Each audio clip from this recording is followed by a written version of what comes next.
የሆነውና የተደረገውን ነገር ስንመለከተው በጣም የሚያስቆጭ በጣም የሚያስቆጣ ብዙ ቁጣ የሚቀሰቅስ ነገር ነው። የሮቤውን ተመልክተናል። ባሌ ሮቤ የአምቦንም እንደዚሁ። እኔ በጣም የደነቀኝ ነገር ሰለባ የሆኑ ሰዎች እዚህ ላይ የባሌ ሮቤ ላይ እኒያ ጡረታ ያወጡ ትልቅ ሰው አዛውንት ምንም ምስት የሌሉ ናቸው።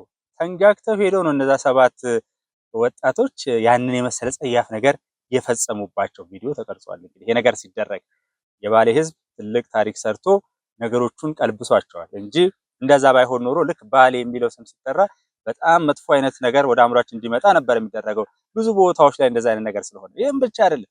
የአምቦንም ስንመለከት ከአንድም ሁለቴ እንደገና እስከ 4 ድረስ እየሄደ ነው።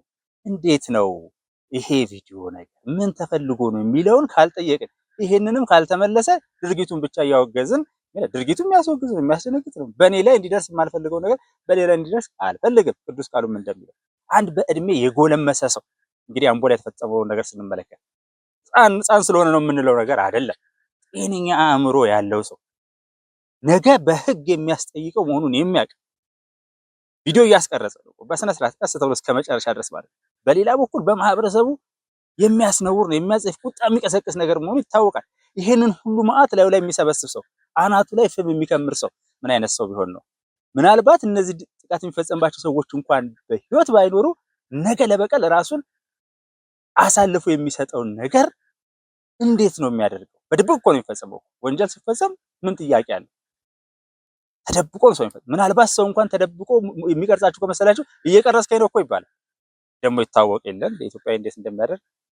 ምንም እኮ መንገድ ላይ ስትሄዱ እኮ ሞባይል ወደሱ ያዞራችሁ ከመሰለ እየቀረስከኝ ነው የሚለው። ወንጀል የሚፈጽም ሰው 3 ምስኪኖችን ቤት ውስጥ አስገብቶ ቀን ስራ ሰርተው ደረቅ እንጀራ ይዘው ውሃ የለመኑ ልጆችን ቤት ውስጥ አስገብቶ የሚቀጠቅጥ ሰው በስነ ስርዓት ነው ሲያስቀርጽ የነበረው። ሌሎችም በስነ ስርዓት የተቀረጸ አላማው ምንድነው? ምን አይነት ሽብር አእምሯችን ስለመፍጠር ነው? ምንድነው የተፈለገው ነገር ነው? የታሰበበት ነገር ነው ማለት ነው። በድብቅ ሊደረግ የሚችል ነገር በአደባባይ እየተመለከትን ነው። ይሄ ጨዋታ እኮ ቆይ ሰዎች የተገደሉ ቪዲዮ ይቀረጻል፣ ይለቀቃል። እንዲፈጠር የሚፈለግ ስሜት አለ። ድርጊቱ እጅግ ነው። ምክንያቱም ምን ውስጥ የሚል እነሱ ልጆችም ውሃ ለምን ጠየቃችሁ ምናምን የሚል አንተ ለምን ዝም ብለህ ቆምክ ነው። ዝም ብሎ የቆመውንም ደግሞ ስለዚህ የተፈለገው ልጆቹን ማጥቃት አይደለም። እንዲፈጠር የተፈለገ ስሜት አለ። በቃ ስርዓት አልበኝነት። እንግዲህ መንግስት ይሄንን ወይ ያረጋግጥልናል ወይ ይከላከልናል። ዛሬ በነገራችን ላይ ምናልባት የመናገር ይሩብኝ አላውቅም። ፕሬዝዳንት ጽሕፈት ቤት ድረሱ ልጅ ነበር አውረው። ምክንያቱም እስኪ መጀመሪያ ከመሄድና ይሄን ነገር ተቀበለ በፊት ምንድነው የሆነው ነገር? እንዴት ነው እዚህ ድረስ የተደረሰው? በድጋሚ ባሌ ሮቤ ላይ እነዛ ነውረኛ ዱርዬዎች ያን ነገር ሲያደርጉ ወጣቶች ደግሞ ዋለ አካባቢ ተነስተው በፍጹም ደግሞ ለሚያቅ ህዝብን ለሚያቅ በጣም ግልጽ ነው እና እጅግ አደገኛ ነገር ውስጥ እንዳለ ማወቅ ነገ የት ነው አሁን የተነለ ይሄ 1 2 3 4 ብሎ እየቀጠለ ነው ያለው። ትላንትና ባሌ ሮቤ ላይ አጋጥሞ ነገ ደግሞ የሆነ ቦታ ባሌ ሮቤል ባሌ እንዳለ የማጨቄት ነገር ነበረ መጀመሪያ። አሁን ደግሞ አምቦንም ያለ ጀግኖች ሀገር ምንድነው የተባለ አንድ ሰው እንደዛ ተረማምሳል የሚያስ ስሜት ለመፍጠር ምንድነው? እኔ አልገባኝም። ስላልገባኝ ነው። አስተያየቶቻችሁን አጋሩ። ያስቆጫል፣ ያንቀጠቅጣል። እኔ መቼስ በዚህ በሀገር ውስጥም በውጭም ያሉ አንዳንድ ወዳጆች በጣም በቁጭት አንድ ሰው እንደውም ከካናዳ ምን አሉኝ፣ ምን ማድረግ እችላለሁ? 69 ጦር ውስጥ የነበሩ ናቸው በወራሪው ሶማሊያ። ምን አደርጋለሁ እኔ አገሬ ተወርጭ ብዬ ከሶማሊያ ጋር ተዋግቼ ነበር። እውነቴን ነው የምነግርህ። ምን አደርጋለሁ አሁን ከመቆጨት ውጪ? ካናዳ ነኝ ያለሁት ምን ማድረግ እችላለሁ አሉ። ግድ የለም እዛው አጠገቡ ያለው ሰው ግን መደረግ ያለበት ነገር መደረግ አለበት። በኤአይ ተያዘ አልተያዘ ምናምን አይደለም፣ እንደው እርምጃቸው የተወሰዱ ነው ያለው። ብዙሃኑ የህግ አካል ምንም ጥያቄ የለውም። 99% በህግ ለማስከበር ነው የቆሙት። ጥያቄ ነው። እዛ ውስጥም በህግ አካላት ጋር ፖለቲካል ክፍሉ ጋር ምናምን በሁሉም ቦታዎች ላይ እጅግ አደገኛ ነገር መኖሩን ማወቅ ያስፈልጋል። እኔ ግን ያው መፈተሻል መጠናት አለበት። ይሄን ጉዳይ መመርመር ያስፈልጋል። ለምንድን ነው እነዚህ ቪዲዮዎች እየተቀረጹ የተቀመጡ? ለምንድን ነው የሚያስቀርጸው? ምንድን ነው እንዲፈጠር የተፈለገው? የኢትዮጵያዊነትን የማንነትና የምንነት ልካችንን ይሄ መከባበር መንገድ ላይ ሰው ሲጣላ ዘለን ገብተን የምናገላግለው ምናምን እንደው ነገር አሁን ግን ሰዎች ጭራሽ ቪዲዮ የተቀረጹ መቀጥ እጅግ በሚያሰቅቅ ሁኔታ ደግሞ ሁላይቱ ላይ እንዴት እንደሚቆም ያ ሌላውን ነው የቀጠቀጠ። እኛ ነን የተቀጠቀጥነው። አካሉ ላይ ያረፈው ሰው ህመሙ ታሟል ምን ብሏል። እንደ ሀገር ግን ሁሉም እየተቀጠቀጠ ነው። የትም መቼም በሰው ልጅ ላይ ችግር ሊያጋጥም አይገባም፣ ጉዳት ሊያጋጥም አይገባም። ምን ጥያቄ አለ? በአንተ ላይ እንዲደረግ የማትፈልገውን ነገር በሌላ አታድርግ። ለሌላው እንዲደረግ የምትፈልገውን ነገር አንተ አድርግ። ሰዎች ሲቆጡ ጽሁፍ ጽፈን ወይንም ደግሞ ቪዲዮ ለቀን ከስር ያልሆነ ኮሜንት ሲሰጥ እኮ ብሎክ እናደርገዋለን። በቁጭት መልስ እንሰጣለን። ምን ላለን አልፎ ግን እንዲህ አካላዊ ክብርን የሚነካ ነገር አዛውንትን ባሌ ላይ ያጋጠመውን አይነት እጅግ 40 ዓመት ሙሉ በሕክምና ያገለገሉ ዶክተር መጨረሻ ላይ በረኞች እንደዛ ሲቀጠቀጡ ሲዋረዱ ሌባ ተብሎ ለዛው የሞባይል ሌባ ተብሎ ምን ውስጥም የሉ ሁለት ሞባይላቸውን አወጣው ይሄው ውሰድ ከፈለጋችሁ አሉ።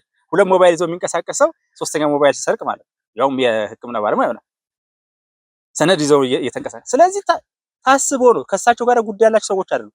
የሆነ ማድረግ የተፈለገ ነገር አለ። ቪዲዮ ተቀርጿል። በአጋጣሚ እንግዲህ ጉዳይ ውስጥ አለ ለማለት አልችልም። ያን የቀረጸ ሰው ሊመሰገን ይገባዋል ብዬ አስባለሁ።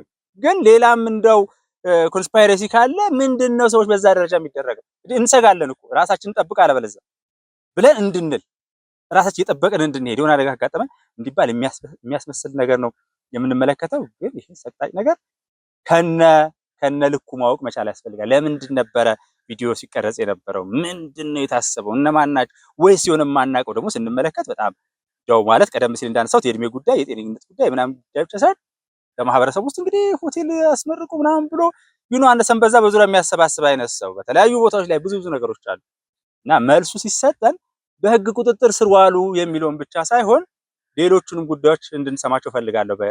በግሌ ለምን ነበር እነዛ ቪዲዮዎች ሲቀረጹ የነበረው? ምን ተፈልጉ? እነዛ ምስኪኖች ለምንድን ብዙ ቪዲዮዎች አሉ። ስንት ክፍል ነው አለ የተባለ ነው ያለው እና ምንድነው እሱ የሚለው ነገር መታወቅ አለበት ብዬ ነው የማስበው። እንደ ቁጭት ግን ይቆጫል። 99.9 በመቶ የሚሆነው ቆጭዋል። የተወሰኑ ነካ ያደረጋቸው ናቸው የሚደሰቱት እና ይሄ ደግሞ ለፖለቲካ ፍጆታ የሚውል ነገር አይደለም። ለፖለቲካ ፍጆታ መዋል አለበት ከተባለ የህግ የበላይነት እንዲረጋገጥ የሚመለከታቸው አካላት በሙሉ መስራት አለባቸው ብሎ ጫና ማድረግ ያስፈልጋል። ይሄ የፖለቲካ ጉዳይ የሰብአዊ መብት መከበር ጉዳይ ኢንተርናሽናል ስታንዳርድ ይባላል። በየትኛውም ዓለም ላይ መቼም የትም በሰው ልጅ ምንም ነገር ሊደርስ አይገባም። እዚሁ አፍንጫችን ስር እንደዚህ የሆነማ እጅግ በጣም አስቸጋሪ ነገር ነው። ነገር ግን ሞባይላችን ደቅነን መዞር ነው። እንደዚህ አይነት ነገሮች ሲያጋጥሙ ቀጨም ማድረግ ያስፈልጋል። አንዳንድ ጊዜ ልጆችን መቅረጽ ያስፈልጋል። እንደዚህ እንደው ይሄኛው ሆን ተብሎ የተቀረጸ ነገር ነው።